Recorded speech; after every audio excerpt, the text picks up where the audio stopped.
Thanks for listening to the On the Way podcast. Whether you're on the way to school to drop off your toddler or raising a teenager, we're all on the way trying to be better parents. Now let's jump into today's episode. Hey everyone, welcome to the On the Way podcast. And it's our last episode of the year. And I'm excited because we are ending things off with a special episode because we have special guests in the building. But real quick, my name is Phil, for those of you who don't know. And like we do every single episode, subscribe on YouTube, follow us on Spotify, wherever you listen or watch your podcast. We would love for you to be a part of the On the Way family. Also, share this with somebody, comment, let us know what you want us to talk about, and we would love to talk on those topics. But I'm excited because we are having a conversation with people that I love, especially on my left.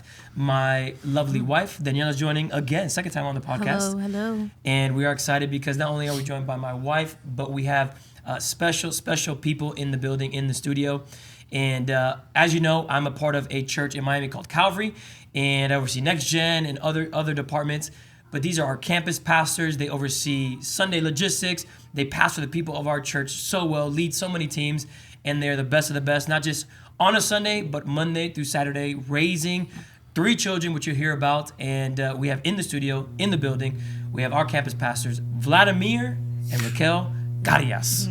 It's weird calling you Vladimir. I don't know. It's like, I feel like it has to be official for the podcast. Right. It's like, we call him Pastor Vlad and Pastor Raquel. Thank you guys for being here. Seriously, we look up to you guys. We're so glad that you're here. So love you guys dearly. Thank you so much for having us here.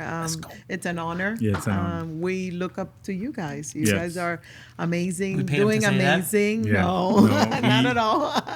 We've seen it in our own children. You know, as you pastor them in youth, they're going in the right way. So thank you. No, Thank you guys. Thank you guys for being here. And I love, again, we want to create a space for parents in every journey, right? Mm-hmm. On the way, whether you're on the way raising a toddler or raising a teenager, we're all on the way. Like parenting never ends. Discipling never ends until we see Jesus face to face. And so we'll always create spaces for parents to be a part of our episodes, and love that we get to sit with you guys. Okay, real quick, before we get into all the backstories and who your kids are, I just want to be vulnerable, right? This is a vulnerable podcast, right? We're all parents. We don't have it figured out. I'm not an expert. Danny's not an expert. They're not experts. We're trying together. So we had an incident that happened recently where my son, Jude, ate his own poop for the first time. No. Sorry. Oh my goodness. Yeah. It really happened. How did you find him? Tell us the whole story. I walked in to the horror scene. Oh God! It was a long day at the office. It was Tuesday. Yeah. So it was Tuesday. So you know how it is for us. Tuesdays are staff, so we have meetings on meetings. So I get home and usually when I get home, Eden runs up, Jude's crawling, and they're all excited. Everybody's happy. It's the best part of my day. And then I get home and none of that's happening. And I just hear, "No, Jude!" And I'm like, okay, I get into like freak out mode. And then I walk into the bathroom, and then I think Danny gets. So I'm home, and I'm like, okay, we're gonna have dinner. Like I'm just ahead of the schedule. You know, I'm like, we're gonna get fed, we're gonna get bathed, and by the time Philip comes home, we could just do story time, quality time, all the things. So I feel like I'm like on top of it. So they finished eating, and I gave them this new thing that I'm doing with Eden because she's a picky eater. I'm calling it Grinch pasta. And so I sauteed some spinach and I added it to the sauce, the Alfredo sauce. And I think it might have caused a little like something in Jude's belly. Yeah, he ate plenty of that. And I'm like, okay, perfect bath time. So I fill up the tub. They both love to play in the tub. And he's in there already because he's so eager to be in there. And as I'm getting her undressed out of her uniform, her like bow and everything, I turn around. Most of he's good. He's just playing. And and he's right next to me. It literally took a second. I turn around. He's like, and I'm like, you're not still eating the pasta. And I see that it's like a certain color. And then I noticed the tub has things floating in it. And I'm like, oh my God, he just ate poop. And then being the baby's the best. Literally right in that moment, I hear the keys. And he opens, and I'm freaking out because I'm like, my kid's gonna die. Yeah. So I go to Google. It's like, my son just ate poop. What are you doing? It's like, he may have a stomach ache, he might vomit, but nothing to be concerned about. Praise God. And he's in his phase when he laughs like an evil genius or like an evil villain. So he has poop, and he's just like, like Austin Powers. Austin Powers, Dr. Evil, and it's just like, man, having toddlers, like you think you haven't figured out, and then now your son eats poop, and so we love it. But any stories like that? Oh yeah. Okay, first off, how many kids do you have? Their names, their age, and then any story like that, and How many kids do we have? We have 3 children. Wow, I got that one. You right. passed the test. 2 girls and a boy. Boys in the middle. Lauren, she's 17. Lucas is 15. And Liana is 12. That's a little one. Yes. the baby.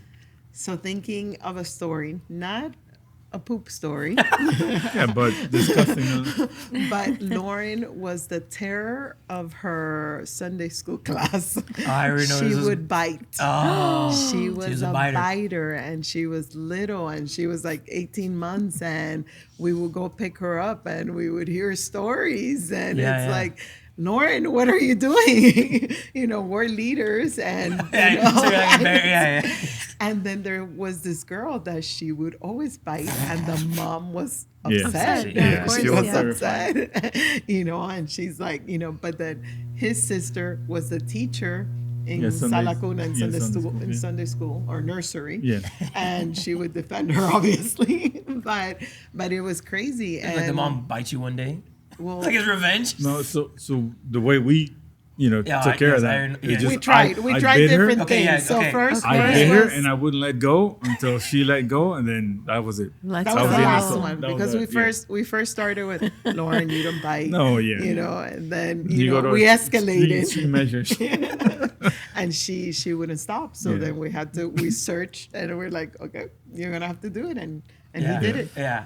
No, it's just like I hear stories, and I want to share those stories too, because like, man, we're in the trenches. Hopefully, like, I don't have to eat poop to. Yeah, like, yeah. That's a different story. That's a different podcast. The one that I can remember is also taking them to pre-K. Okay. Because I would be the one taking them to pre-K, or I would take them to school afterwards. And Lauren would vomit. Yo. It seemed like every week on our way to school in her uniform. To the point that the teacher would just allow me to go in and bathe her to change her. So I don't know if that's a testament to my driving or, Yeah. but I was look at her so now. often. Yes. Yeah. By the way, Lauren Oh, is one of she's our amazing. incredible student leaders at our youth ministry.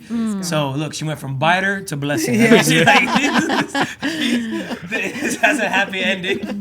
Like, Thank no. God, there's Yes. hope. There's hope. There's There's hope. hope. There's No. hope. I Yes. love it. I Yes. love it. And again, if you're watching and it's like, look, we all like, and there's more. I'm sure there's more for stories sure. we could do a whole podcast on. But again, we're on your side. We're on your team, and I love that. Again, we have a community where like, and we'll talk about this later. Where I feel like the best thing, and I know Danny's talked about this, like talking to other parents, going like, "Hey, this happened to me," and then hearing that happened to us too. Yeah. And it's like that immediate, like, okay, you can let your guard down, Yeah. you can relax, and it's like it's not you're not an outlier, you're not the only one, and so we'll talk about community because I think that's a huge part of like hearing your best stories, not feeling like you're a bad parent, all that stuff. But for you guys, for people that don't know you, or don't go to Calvary, you're not well aware of our church, kind of give us a background, like how you guys met, how your story of starting a family, being in ministry, and tell us, let the viewers know how that started. I'm originally from Honduras, born and raised in Honduras. Came to Miami. I was like 18 and been here ever since. I met Raquel. Well, she's Dominican. Came here when she was 10. Okay. And we met at the church that I attended. She used to go to another church, La Catedral del Pueblo. And one day, her Previous boyfriend. at that time, yeah, That's how I ended up. he church. brought her to church because he used to go to our church. And I tell you, from the moment I saw him, Vlad is the Mr. I knew. The Mr. Stereo Girl, original OG. Yeah, from the moment I saw her, I said, "That's the woman I'm gonna marry." So just like you saw her, that's it, and Yeah. then okay. He told somebody. He told Okay. his And my brother-in-law, brother-in-law was next to me. Yeah. and he said, "That's." But the did you girl guys? I'm You had no You interactions hadn't met before her that. Before No. that. No. Wow.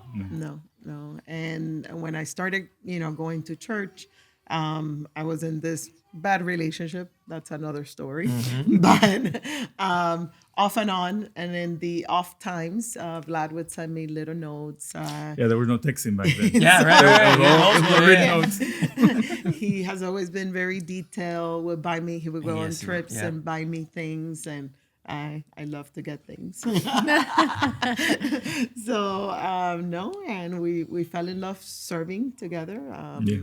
Finish obviously that relationship, and and then we ended up serving in a ministry which like a retreat or youth camp, and Gotcha. Yeah.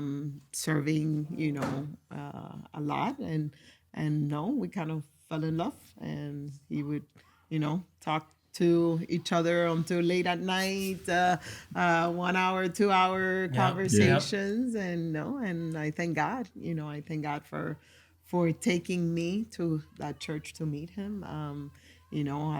Changed my life Let's go. Yeah.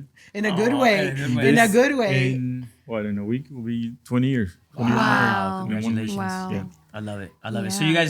So you guys met at church, then started the dating process in the sense of you started to get to know each other, and then when did you guys? How long did you guys date for, and then when did you guys get married? We dated for like 3 years. Okay. Yeah. Nice. Yeah, and got married. Right. Yeah, after Yeah. the 3 years, 3 years and a half. 2005. Yeah. 2005. Yeah. So we met obviously many years before. Yeah. So it was a waiting period for me Yep. for her to like finish that relationship, and then we dated 3 years, but the waiting for me was like 4 years. Wow. Yeah. 4 long years. Just like Jacob Well, too. I would have died. If Yeah. 14 years. 14 like And Waiting so, for Rachel. okay, so you guys dated, then you get married, and then how long did you guys wait till have kids? We 3 years. waited 3 years? Or three- yeah. almost Yeah, Lauren 2 was years born and a waited half. 2 almost years. 3 years. Yeah. In the process, we were told that I couldn't have kids. Oh, wow. I had issues in my 20s.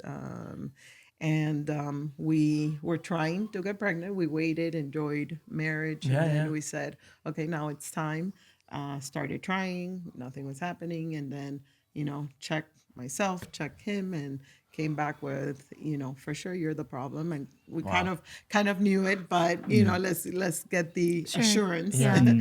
And no, and that's a testimony within itself. The same month, I was given an injection to decrease fibroids in my uterus, and I don't want to be too technical, but Yeah. to God be the glory. Yeah. They told me, you can't get pregnant. You're gonna have to have surgery. Let's inject you. This is gonna decrease the size of the fibroids in your uterus. And the same month that I took that injection, I got pregnant. Praise God. God. Praise God. Praise God. Yeah. I always say the same month that the doctor said no, Right. God Right. said yes. Yes. Amen. And it was a scary time because even when we found out I was pregnant, that injection was dangerous to Lauren. We didn't know obviously it was going to be Lauren, but Yeah. no, and God took care of her. Had sometimes of scary moments. It was all about where the fibroids, what was happening, and not at the beginning I really enjoyed the season of I'm pregnant. Oh my Sure. God, It's like the stress- excitement. like It was stressful. more Yeah. stressful. Yeah. But God is so good. Yeah. And Lauren came out and she was perfect. I used to lead worship, and it's the beautiful things that God does. I used to lead worship, and when I was leading worship and felt God's presence, my prayer was, Lord, let Lauren feel your presence like I'm feeling you right Amen. now. Yeah. And we see it. Yeah. She came out. She was a talker early on, a year, and she's like speaking like 200 words. She had somebody that took care of her and wrote it. Yeah. And then Lauren was like very sensitive to the Yeah. spirit. Always been. Yeah. Very for sure. sensitive. There was a little girl that had Down syndrome, and she, would ask us to pray. We would pray with the kids. A side note, every Every night, night. yeah. And there's a blessing from that.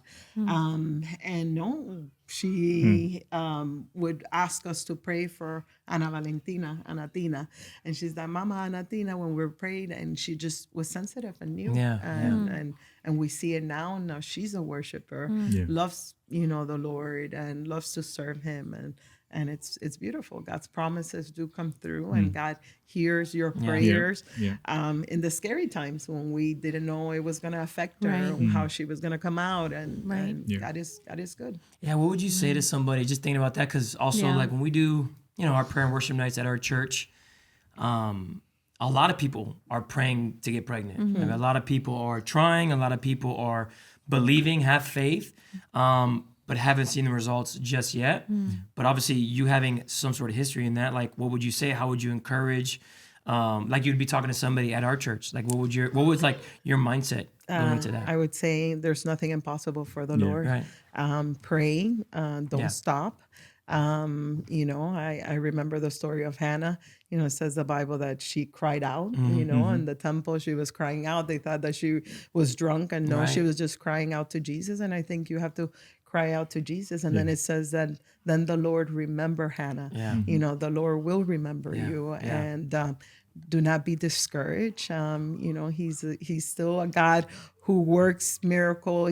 Sometimes when you're in it, it's hard to see the miracle is also for you. You always believe for somebody else's miracle, but it's hard to believe for your own.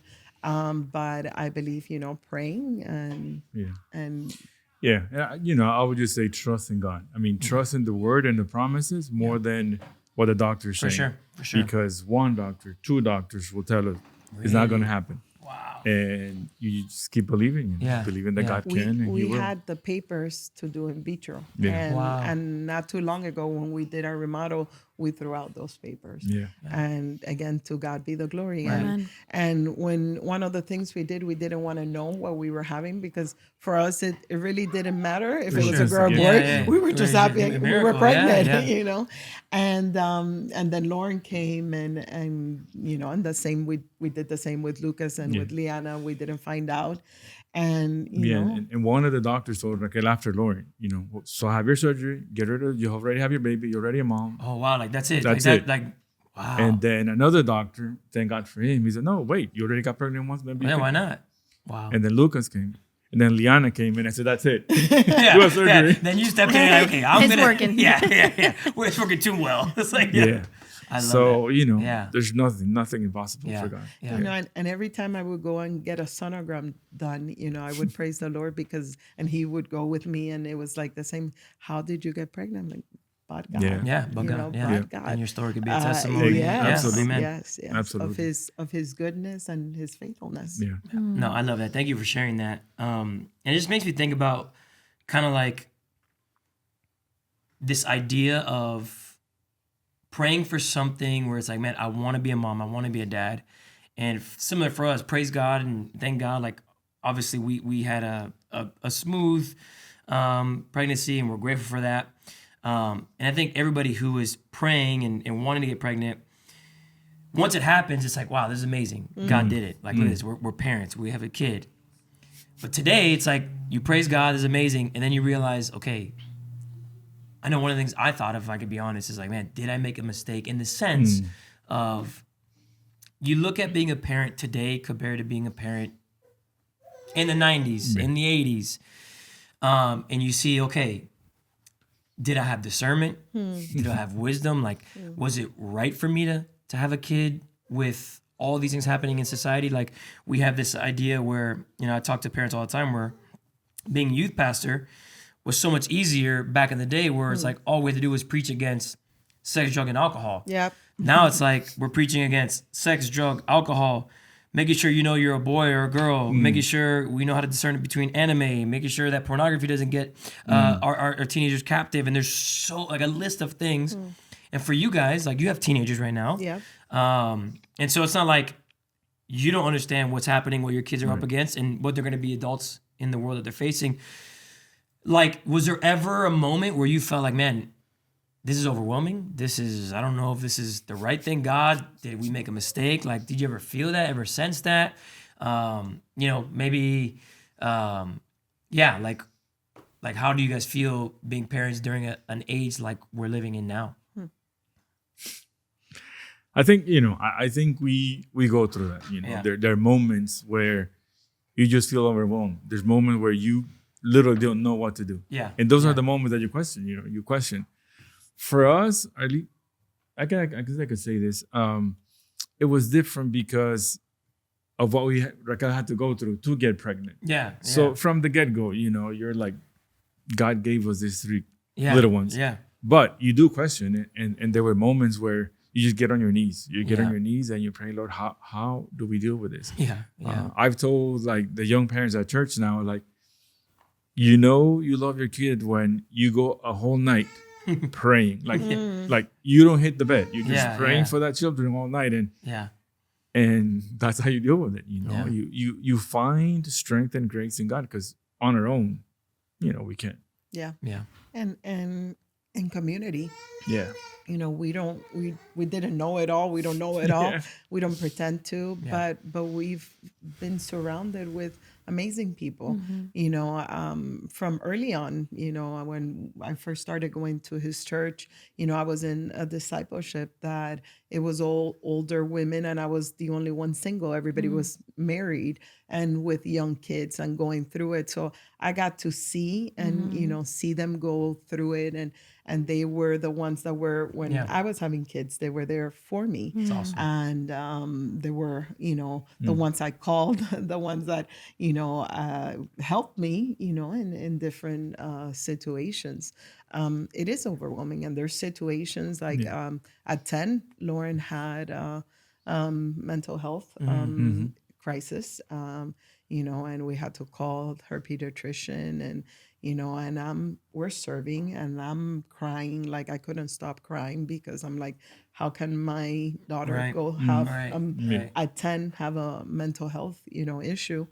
And it was hard. And I would be crying all the time. And I would talk about her and start crying. And I didn't know how we were going to get out of that situation. But again, once again, but God, Right. Amen. God loves our children, and just because we're in Christ, we're not spared of Right, right. the heart and suffering and things that happen. But He is our hope, and this is my faith is strong because what I've gone through and what I've seen like, Him deliver Right. us like one time after the other, and we went through that, and then look at Lauren now, 7 years later, she is fine, she's doing amazing, and we learn from that. Yeah. Yeah, absolutely. I One feel of the things you go through that is you go from not only praying for your children, but teaching them how to pray, how to fight, because it was a spiritual battle with Lauren. So I remember those days of teaching her, if this happens, you do this. If this happens, you pray like this. That's great. So you graduate in the sword to that, because you realize I'm not going to be here 24/7, Right. but the Lord is, and she has the Lord. So Yeah. That's good. I have a younger sister and she is an aunt, obviously, and she sees how much work goes into having kids. And not only that, but also she understands that By the way, our kids are in world- the studio, so give us grace and peace. We're making sure the building doesn't fall apart.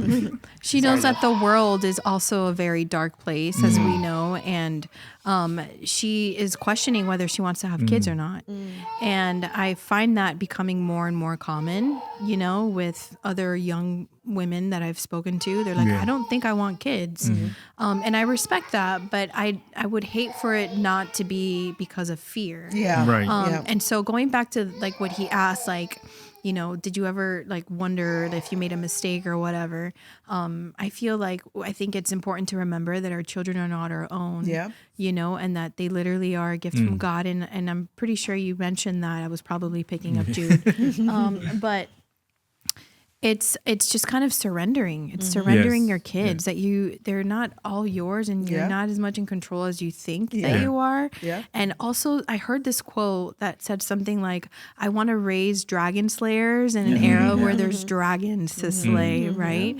So it's just kind of trusting that the Lord has a Yes. calling over them too, and kind of co-parenting with the Lord, essentially, right? Yeah, yeah. What's that verse? Is it John 16:33 where it says that in this world you will have trouble, but take heart, I have overcome the world. Amen. And then Jesus That's right. reminded us, and I think when you're a parent, that verse hits a whole lot different. Yep. Because it's like, I definitely, I struggle with letting fear get into my spirit where it paralyzes me. That's one of the reasons why I got rid of Twitter or X, whatever it's called now, is because there'd be times where I'm just scrolling and, you know, not that I chose my algorithm to be like this, but I would get like car crashes or people getting, there's so much violence, and it's just like, and it just gets into your spirit, and you start freaking out, and you start like, man, it's gonna happen to me, and this is gonna be, and then obviously when you're a parent, you start seeing all these things that are happening to kids, and I feel like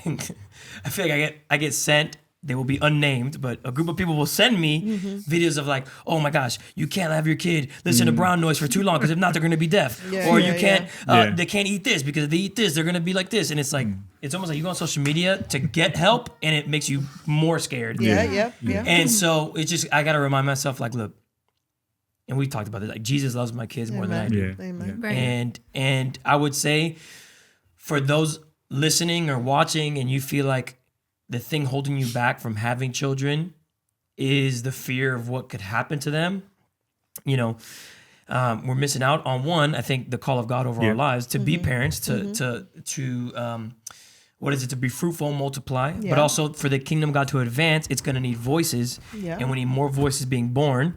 And so for you guys on that topic, what would you encourage or what would you say to somebody saying, man, I don't know if I can, I have hard to be a parent, but I don't know if I can because I'm scared to bring children into this evil world. Yeah, we hear that often nowadays 100%. where I'm not ready. I'm not ready to that be a one. parent. Yep, I'm not ready. And reality, you know, we would tell them, you'll never be ready. You'll never feel ready because you'll be afraid, you know, and if you let fear overtake you, then that's it. So again, we go back to trusting God.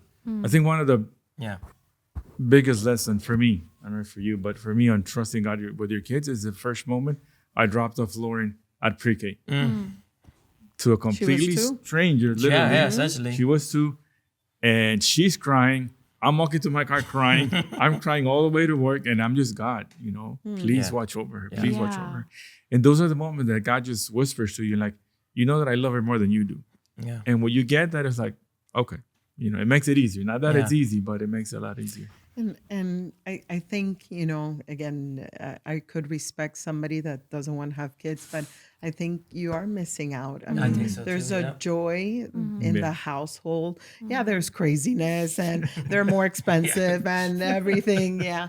But there's so much joy, you know, and now to see them, you know, we went through a lot of scary times, and then now to see them where they're at, where they're excelling in the Lord, that they love Jesus. Like one of our prayers was, you know, that they would love God even more than we do. And we're like, and we love God, you know, we're a church, you know, we love serving him, but they love him. And you know, and at the beginning, like we were concerned, and I'm not trying to deviate, but we were concerned, with, you know, raising kids in the Lord, because when you're a leader, we saw a lot of, you know, kids that go astray. Like pastors' kids that go away.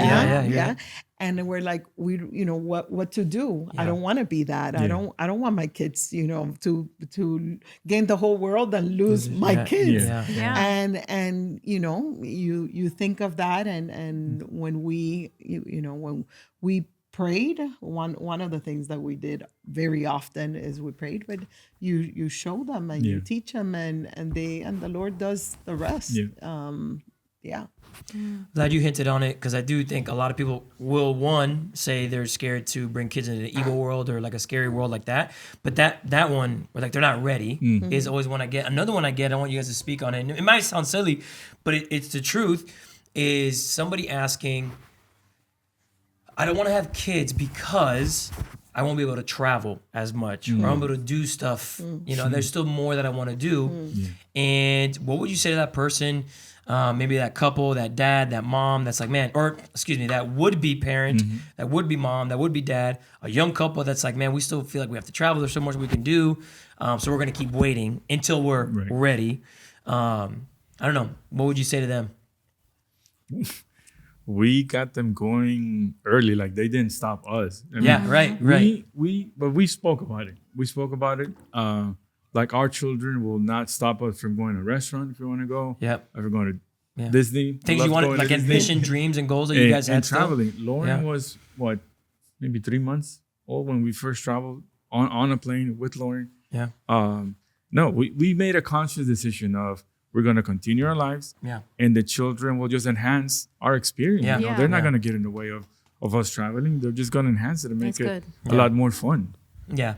challenging. Challenge. But Yeah. fun. It's different. Yeah. Yeah. Look, I will say we've traveled with our kids and it is different.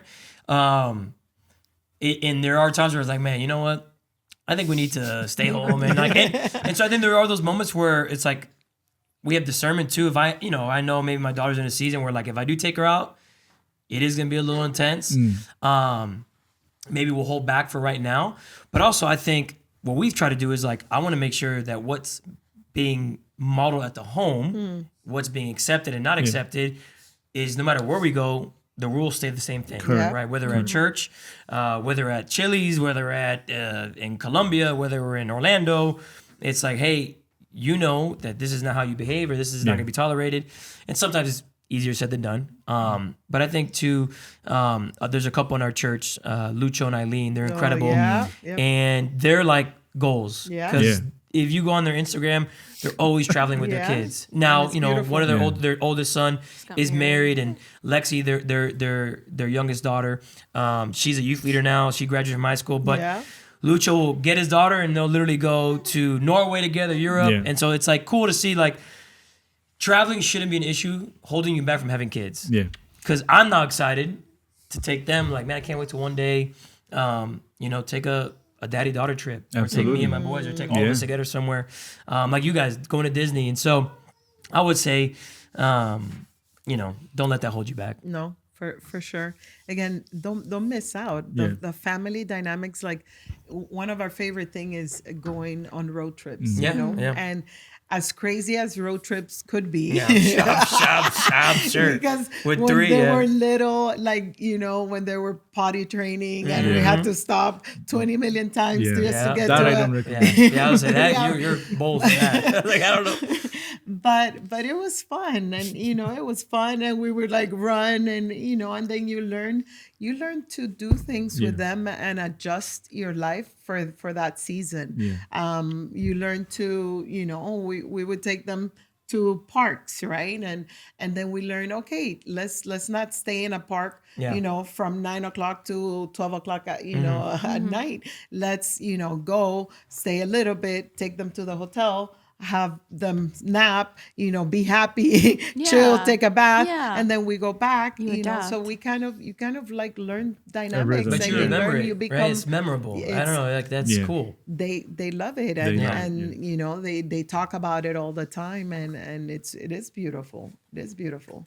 Yeah, it's creating those core memories with them. Yeah, I love that. It exactly like you said. Your life doesn't stop. It's only enhanced. Yes. But I think there's also there's also beauty in the difficulty. Because even though like it's uncomfortable, it's calling you to love more selflessly, right? And that's something that I've taken away from, like, they're still little, and I don't have as much experience or as wisdom as you. I'm sure every season changes, but that's something that I feel like I've taken away from my short 3 years of parenting is just finding sort of God's purpose in that struggle and not trying to run away from it, know? Right. Don't like not rushing through it. Or rushing through it. That's good. Yeah. That's because good. it's hard, like when you're in the thick of it, you're just going from one task to the next. We got to put them to sleep. They got to eat. They got to be bathed. Right.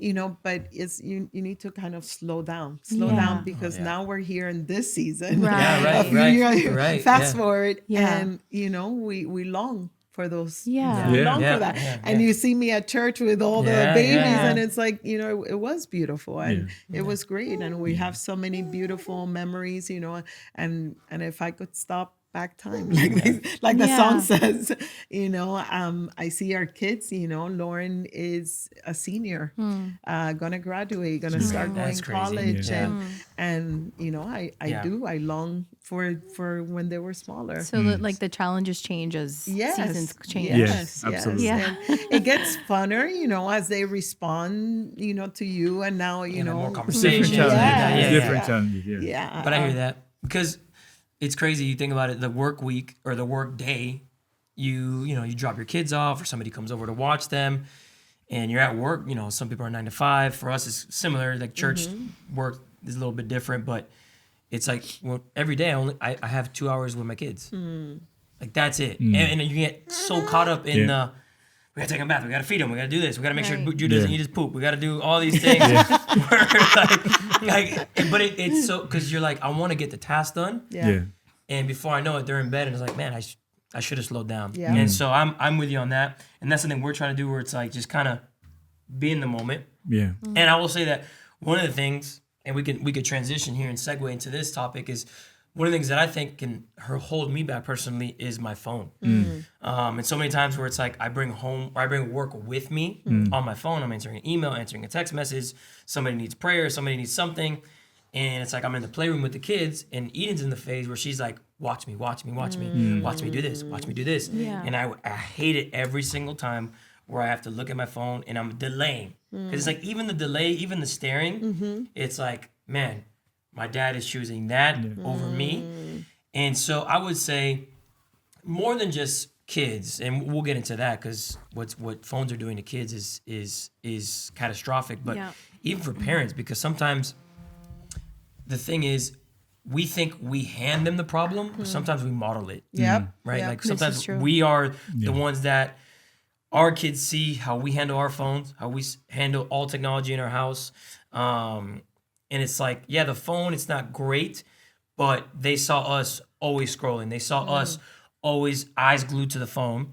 And so for you guys, what is something you're trying to do? Like, again, all of us are on our phones. We need our phone for work. But how are you guys navigating that when it comes to your kids, comes to your own personal lives, on not letting phones kind of get in the way of parenting? It's a challenge, Yeah. It's a challenge, especially with the kids. For me personally, I had to be a little drastic with that. So Yeah. what I did was, a few years ago, I'll put my phone, do not disturb the moment I walked in home, and I'll just leave it there. Yeah. I won't touch it. I won't look at it. I mean, I felt bad for people who needed to reach me at 8 p.m., 9 p.m., but, I made that conscious decision of, if So I they don't would do call this, I won't. Yeah, so they would call me. Yeah. Like if I'm okay, it's like, hey, he's actually doing great. But I also found there was a moment when Lauren, I think she was in 3rd grade, where we hired a tutor. She was struggling in, I don't know, it was math and I'm at work one day, like at 7, and God literally like reprimanded me, like, you're paying somebody to do what you're supposed to be doing as a dad. Yeah.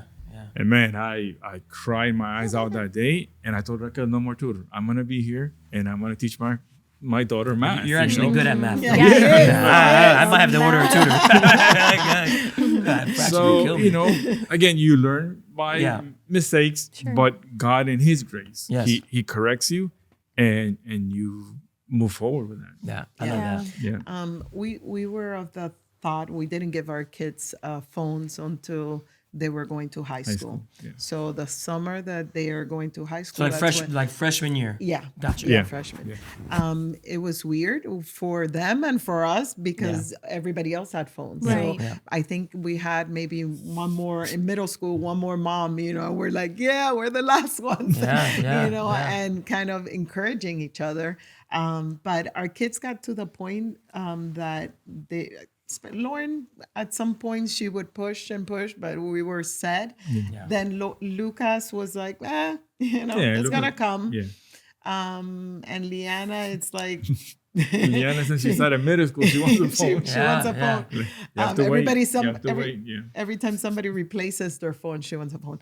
But it's challenging in these day and age. It's very challenging. I was in a demanding job. I had my phone. Yeah. Probably didn't model. I wasn't Vlad that would put it down, and nobody would reach him. But yeah, I would scroll, and it's not a good thing. Yeah, It's yeah, not a good thing. yeah. And I'm not thankfully I'm not like crazy into I'm not into social media. I don't, if I post, it's I really feel like posting. If I don't, a year could go by and I don't. Yeah. But it's And there's some parental features on the phone, on Right. the iPhones, where we had limited them to, it was 9 p.m. at some point. We kind of extended now. Look, when they first get their phones. Yeah. yeah. You could, you create the family with the iPhones. I don't know with the Androids. I know. Androids, they're anti-family. You create a family and in the iPhone, and then you go on, and there's like on restriction on language. There's restriction. Yeah. You could go Yeah, into it's great. specific Web pages, websites that you don't want them to go into, and you block it. There's resources out there Yeah. for you to be careful. And then with watching stuff, they were pretty good. I think I've mentioned to you that we have a website, a Christian Yes. website that you Yes. go to and you search, Shows you like anything. what's going on with the show. Yeah. Yeah, Oh, yeah. wow. What are the spiritual content, sexual content, Yeah. and Yeah. it would tell you. And the kids were, they would go and Like now search they're it only up, doing, yeah. First. and they come. I already checked it on this website, and it's okay, or Yeah. and just try to use the resources Yeah. that are there. That's I great. want to go back to what you said, because when you guys are, I think a lot of parents, because right now, Jonathan Haidt, he's the author of The Anxious Generation, and he's a big advocate for phone-free schools, and also a big advocate for making sure your kids don't have a phone till 16 and social media till 18 or after 18. So I think you guys are modeling, that's the pristine kind of route. But there is the everybody else has a phone. Right. How did you guys help Lauren kind of navigate that? Because I'm sure that's like you're in a school where 90% of everybody has a phone. And so being in the minority of that's got to be kind of interesting, and like, I wouldn't say bullying per se, but there is kind of like this weird factor. What would you, like, how would you guys kind of disciple her through that? Well, first And parent her is, through that. decide. The two of you Yeah. decide, okay, we're going to do this. Yeah. Right. And you stand your ground. Yeah. Lauren, obviously being daddy's girl, she would come to me with any and all excuses for her to have Instagram.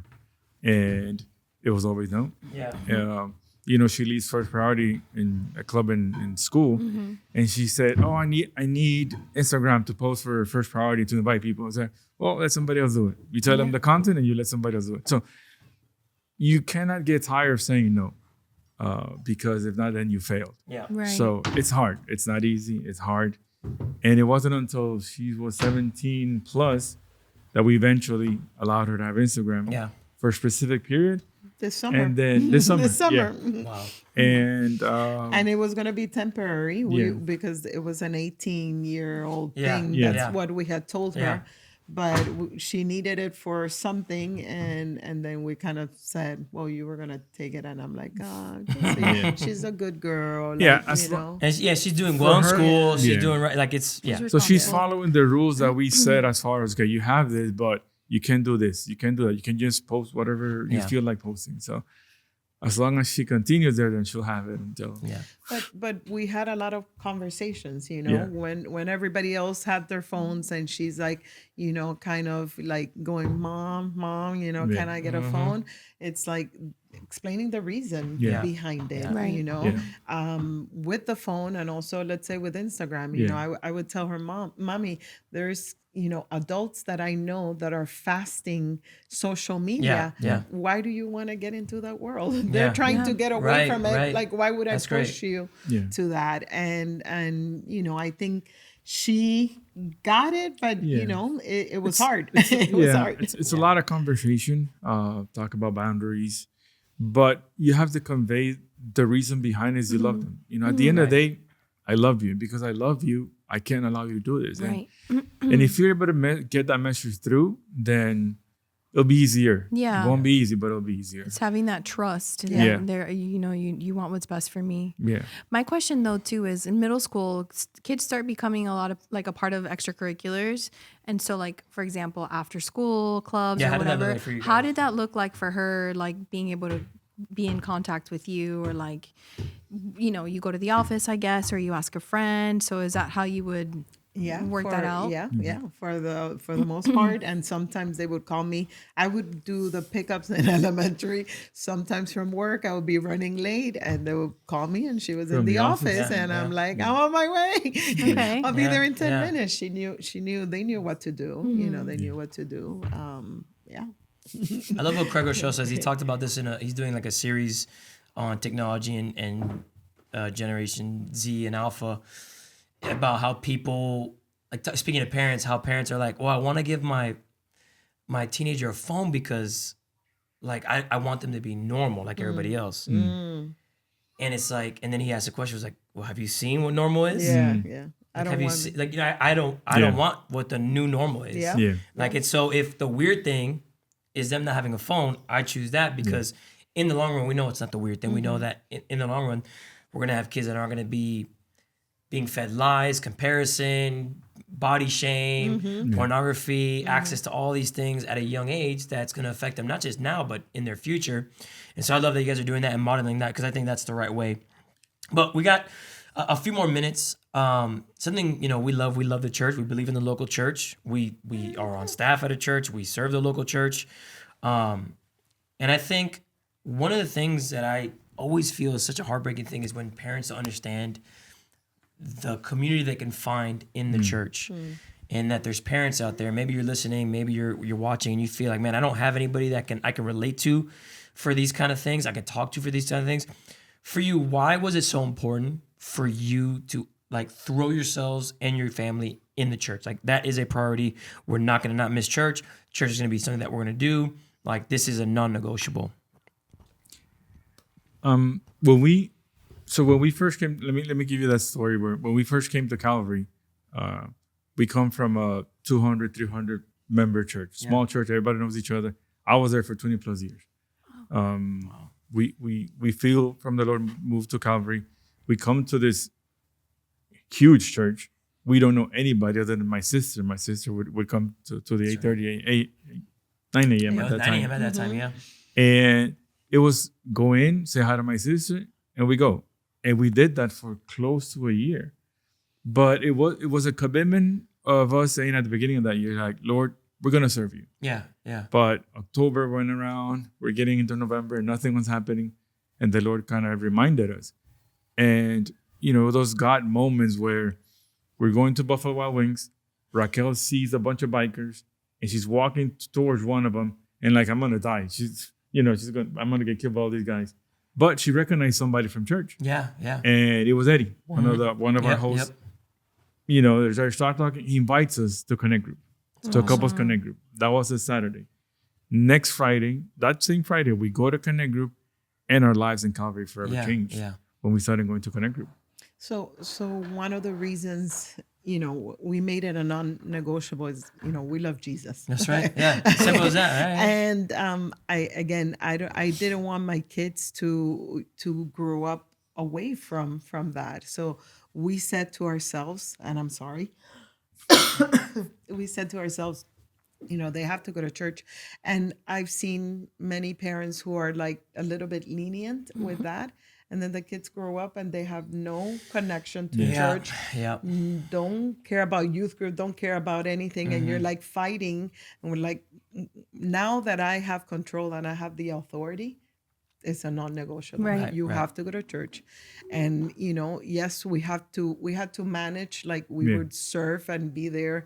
3 services at the beginning, now 4 services. So we had to be very paying attention, to them, how they were doing, managing that, because I wanted them to love God and love the church, not to hate it. So it was, you have to go to church at least one service, and then until they finally, became on their own, I want to serve. And it was early on, because if you model it, they're gonna want to follow you. Yeah. Right. If you're living, serving and going to church, they're gonna want to do it. Right. So for us, it was like, yeah, you get up and you go to church. Yeah, I love that because, like you said, if you model it, they're going to want what you have. They see that you enjoy it, they see the fruits of it. Yeah. And so it makes sense. Like, I want to be a part of that. And that's because at the end of the day, church is an extended family. Yeah. Yep. Has to be, And, I love that we have a healthy youth ministry, a Yeah. healthy kids ministry. And these students feel like they could rely on one another, grow together, and not feel left out or alone. And I love that that's also extending into the classroom, to schools. So it's so important to build that foundation for sure. Church is fun. Church is like, it's fun. I love going to church. Like, I love seeing you guys. Like, I feel like you guys are extended aunts and uncles. Yeah, and like yeah. my kids have a bunch of cousins. Yeah. Like, Yeah. we get to do life together. And Yeah. I think that's exactly what Jesus wants. That's for sure. I always say you're not your own. Well, it comes from the Bible, but it says you're not your own prophet in your own land. Right. And sometimes I know that I might be saying one thing to my kids over and over. And they're not getting it, but somebody else that believes just like From me church. and from church Yeah. that has my same values will kind of say it, and they're like, "Oh, yeah," and I'm like, "So I've been you telling you that for 20 years. yeah. But you need that. Right. If you Yeah. don't have that, then Yeah. what's Right. your Right. kids You gonna miss do? out, They're yeah. gonna go against what you're saying. Yeah. Yeah. So Good point. I love it. At youth, you have the youth leaders. Yep. That will take. My kids will take Lauren or Lucas, like, hey, let's go have coffee. Where give them a space. I know what they think. I know what they believe. I know they're not going to guide my kids to something that it's against, our will. Right. So you need that. It does. I know we say that over and over, but it does take a village. Yeah. And you have to have the right people around you. And I don't know it all. And sometimes, with the rushing, with work and things that I had to do, I needed people that came alongside of me, and partnered up with me to raising, Lauren, Lucas, and Liana. We can't take all the credit because there were a lot of people that still are in our lives, and again, that pour into them, and that makes a difference. But if you don't have that, then your kids are going to be on their own. Yeah. And you're Yeah. going to be on their own, and how sad. Yeah. Yeah. It's like the Bible verse that talks about a city with like no.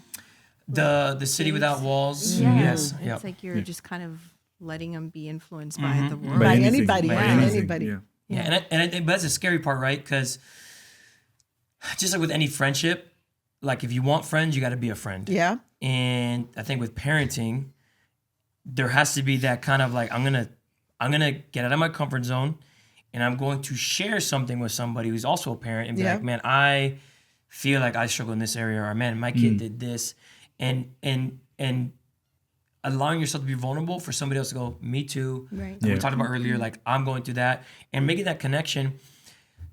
Also, I think the beauty of the church is that it is a family. Like Yeah. it's meant to Yes. be a family. Yep. And we've talked about this on an episode with baby dedication, but baby dedication is the parents are dedicating their children to Jesus, but they're also dedicating them to the church. And then Yeah. the church, vice versa, is dedicating themselves to the parent and the kids to help raise them. And I think that's when the church is functioning at all cylinders, where it's like, I look at you guys and I know that you guys love us and our kids just the same. Like, I'm not going to hang out with people that don't love Danny. Yeah. Like, if you don't love Danny, Yeah, I can't that's hang out with an you. Like, issue. it's my That's best an friends. issue. Like, and if you don't love my kids, like, or not that you don't love them, if there's not like a genuine, like, I want to help, I want to be a part. And so, like, I love in our church, a bunch of our pastors, our young pastors that have families, that have young kids. And so, like, if you go to our like hangout room at the end of every service, it's loud. There's kids everywhere, and it's awesome. And I love that. Like, I look at all the kids, and it's like I want them to know, like, I love them. I'm for them. I want their parents to know, like, I got their back. I love them. I love their kids. And there's something special about when our kids go to church. It's not associated with disconnect. It's not like dryness. It's No. Yeah. church is fun. Yes. It is. Like, our kids love going there, and we love going there in the sense that, man, I know that we're going to have people that have our back, And so all that to say, like, if you're listening to this, if you're watching this, and you don't have a church family that you're plugged into, you don't have a connect group, a small group, a life group, whatever you call it, like, dive head first into that. I just can't imagine doing parenting by yourself. It's Whether you're a single mom, a single dad, like there's other people in your situation, other people like I just would strongly suggest that you get plugged into that family. And there's some people that, I know that we've seen a lot of things in society with things that have happened to kids. And sometimes you protect and you want to, be like this, but you have to open up, because there's got to be a little bit of vulnerability there. Like a little bit, and one reality, I think I learned that early on is that I'm not going to last forever. Yeah. I don't know my timing here. Yeah. Something could happen tomorrow. And what if I closed off myself, my kids don't have anybody pouring to them, they're on their own. Yeah. Who's going to watch over them when we're not there, and yes, family is there, but you also need the church community and the church family. So and I think you're missing out. Your kids are missing out from, having a Phil speak to Lauren, speak to, to Lucas and say, hey, and put them in their place, like there's a thing now that, nobody could say anything to my kids. We're different, And I think there's discernment though too, right? Oh, for sure, and I think for sure. just like anything, it's like, hey, I'm going to have feedback for certain people. For like sure. not everybody can speak into my life. For sure. And I think that's part of growing into the family going, Who told you that? Okay. Yeah. Did you Correct. listen? Yeah. Or Yeah. maybe he has good thoughts, good heart, but maybe don't listen to that type of thing. No, but I agree with you. Agree. No, it's a lesson for them and a lesson for us. Yeah. People are well intentioned. They want to show you, teach you, and you listen and take what applies to you, because what works for me not necessarily works for you or as a parent or for somebody else. But we listen. And God gives us discernment, like you just said, and we apply what applies to us. Yeah. Well, I hear Jude making a bunch of noise right now, but we are good. This has been incredible. Thank you guys so much. Thank you. And again, Vlad and Raquel are campus pastors. They're amazing. They're awesome. And I want you to share this with somebody. If you know somebody who has teenagers, that is my son, just throwing a tantrum right now. Godzilla, just throwing. Hey, we're on the way. Yeah. Trying to be better parents. Yes. And so if you enjoyed this, please like, subscribe, and share this with somebody. I think the coolest thing about parenting when it comes to the way of the Bible is it is a form of evangelism. And so I just think this is going to help somebody know Jesus, help somebody become a better parent. And so we love you guys. Thanks for tuning in. And have a blessing as you're on the way being a better parent. Have a good one.